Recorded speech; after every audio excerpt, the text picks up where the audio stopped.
For those of you that have been following my teachings on the book of Revelation, I hope you're beginning to see how unmistakably these prophetic prophecies fit together one after another in a clear timeline of world history in the Roman earth. If you know how to interpret the code words John used, and if you become familiar with Roman history and Roman Catholic Church history, you can connect the dots easily and clearly see how these divine judgments leave their identifiable mark in the exact order they were given to John. The mistake in believing that the entire book of Revelation would not be fulfilled until the last 3.5 years before Messiah has returned has been more detrimental to us as believers than we realize. For by embracing this lie, it has caused us to separate ourselves from understanding church history over the last 1900 years. This book has been being fulfilled.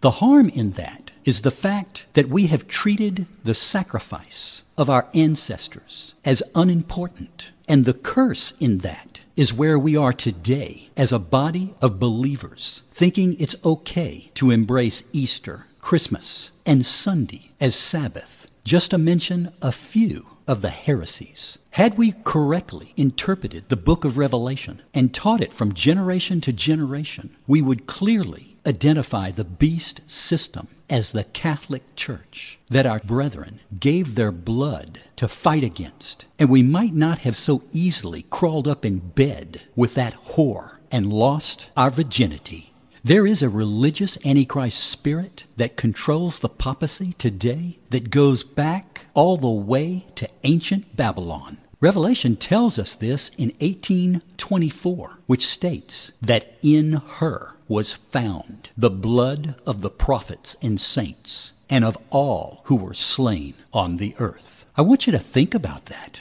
That same Babylonian, religious, antichrist, murdering spirit controls the Protestant churches as well, all because of our ignorance to properly interpreting John's revelation and seeing the importance of being Torah observant. Make no mistake, the only reason we Messianic believers are beginning to see the true interpretation of John's prophecy today is because we have returned to Father's Torah, and in doing so, that yoke of bondage from that lying spirit has been broken off of us, and we can step out into the light and begin for the first time to discern clearly what the devil is up to. Truly, our life is no walk in the park, for the sacrifice of our fleshly carnal desires goes against everything this world has to offer. Ecclesiastes 1:18 says, "For with much wisdom comes much sorrow. The more knowledge, the more grief." So true are these words. For to see this world the way Father sees this world is to be associated with sorrow and grief. My joy comes from being thankful that this sleeper has finally awakened. And my goal is to see how many I can wake up in my lifetime.